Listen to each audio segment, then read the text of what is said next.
तारों तले जिंदगी।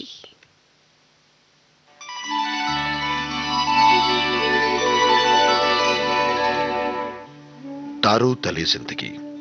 इस सीरीज में हम आपके लिए लेकर आए हैं हिंदी साहित्य जगत की कुछ चर्चित कहानियों और उपन्यासों पर केंद्रित नाट्य वाचन। इस कड़ी में प्रस्तुत है मुंशी प्रेमचंद का लिखा चर्चित उपन्यास प्रेमा। तो आइए सुनते हैं प्रसिद्ध उपन्यास प्रेमा का रेडियो नाट्य वाचन।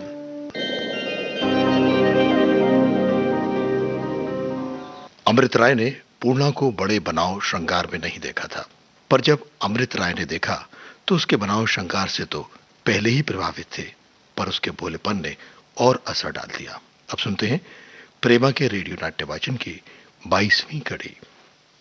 अमृत राय कुछ उदास हो गए।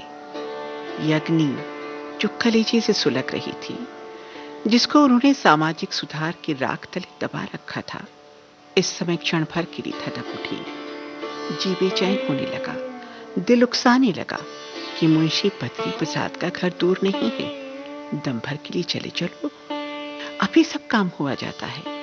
मगर फिर देश हित के उत्साह ने दिल को रोका और बोली, अब पूर्णा, तुम जानती हो मुझे प्रेमा से कितनी मोहब्बत थी। 4 वर्ष तक मैं दिल में उसकी पूजा करता रहा, मगर मुंशी बद्री प्रसाद ने मेरी इतने दिनों की बंधी हुई आस केवल इस बात पर तोड़ दी कि मैं सामाजिक सुधार का पक्षपाती हो गया हूं। आखिर मैंने भी रो रो कर उस आग को बुझाया, और अब तो दिल एक दूसरी ही देवी की उपासना करने लगा है। अगर ये आशा भी यूं ही टूट गई तो सत्य मानो मैं बिना ब्याह ही रहूंगा। पूर्णा का अब तक ये ख्याल था कि बाबू अमृत राय प्रेमा से ब्याह करेंगे, मगर अब जो उसको मालूम हुआ कि उनकी शादी कहीं और हो रही है, तब उसको कुछ आश्चर्य हुआ। दिल से बातें करने लगी, बेचारी प्यारी प्रेमा, क्या तेरी प्रीति का ऐसा दुखदाई परिणाम होगा? तेरे माँ बाप, भाई बंद तेरी जान के ग्राहक हो रहे हैं। ये बेचारा तो अभी तक तुम पर जान देता है, चाहे वो अपने मुंह से कुछ ना कहे, मगर दिल तो गवाही देता है कि तेरी मोहब्बत उसके रोम रोम में व्याप रही है। मगर जब तेरे मिलने की कोई आशा ही ना रही तो बेचारा क्या करे? मजबूर होकर कहीं और ब्याह करेगा ना, इसमें इसका क्या दोष? मन में इस तरह का विचार कर बोली, बाबू साहब, आपको अधिकार है, आप जहां चाहे संबद्ध करो, मगर मैं तो यही कहूंगी कि अगर इस शहर में आपके जोड़ की कोई है तो वही प्रेमा है। अमृत राय बोले, हाँ, ये क्यों नहीं कहती कि यहाँ उनके योग्य कोई नहीं, इसीलिए तो मुंशी बद्री प्रसाद ने मुझसे छुटकारा किया। पूर्णा, ये कैसी बातें करते हैं आप?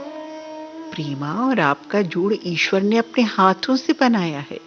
अमृत राय, जब उनके योग्य में था तब था, अब नहीं हूं। पूर्णा, अच्छा, आजकल किसके यहाँ बातचीत हो रही है? अमृत राय, नाम अभी नहीं बताऊंगा। बातचीत तो हो रही है, मगर अभी कोई पक्की उम्मीद नहीं है।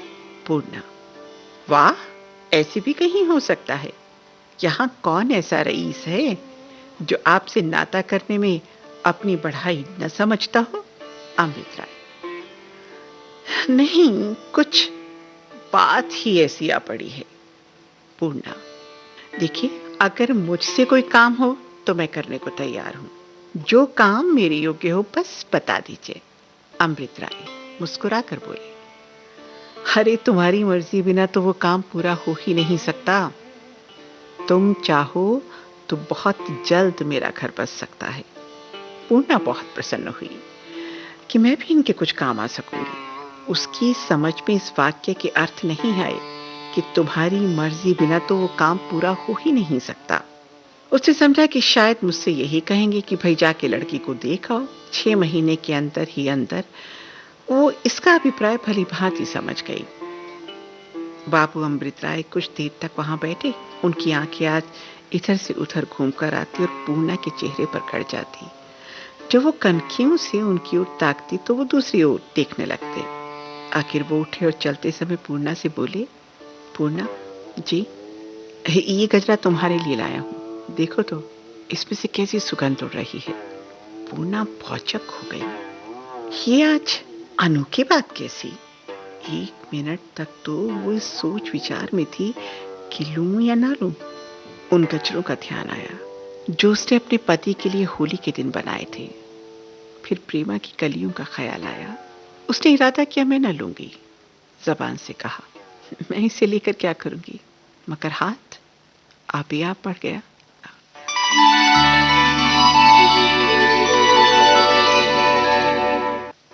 तारों तले जिंदगी। इस क्रम में अभी आप सुन रहे थे मुंशी प्रेमचंद का लिखा उपन्यास प्रेमा का रेडियो नाट्य वाचन।